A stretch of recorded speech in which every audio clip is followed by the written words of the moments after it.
Magandang araw sa ating lahat, mga kababayan. Ito po ang kaganapan dito sa Muwa. So, palapit po ng palapit yung mga hangin. Ayan po sila. Nakikita natin mga kababayan sa mga susunod na mga taon. Bibilang tayo ng 20 years. 10 years. 20 years. So, makikita natin ang mga kaganapan dito sa Muwa.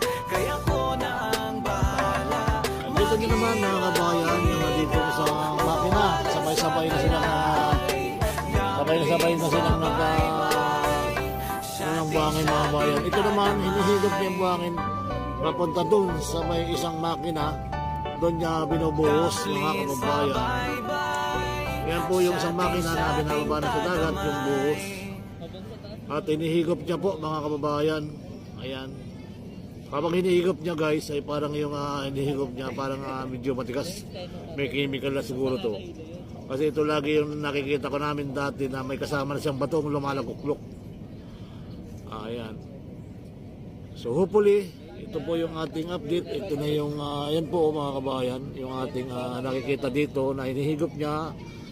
Ay kita niyo ng kabundok kanina na tuloy-tuloy ang paghigop. Yung isang barko nandun na sa bungad. At pasamantala tayong nandito nag-update sa Muwa Seaside. At ito naman tuloy naman ang pagbaba yan, tuloy-tuloy po ang pagbaba niya mga kabayan.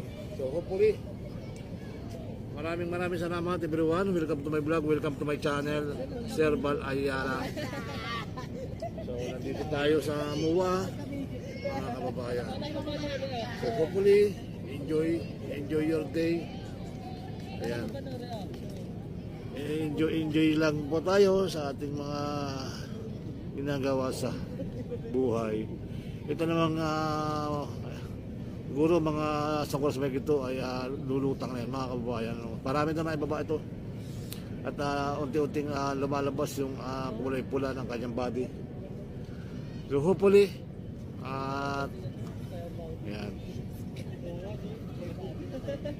Sa lahat ng mga subscriber natin, sa lahat ng viewer, maraming salamat. Sa mga silent viewer, maraming salamat. Ayan, so ito na yung ating latest update mga kababayan.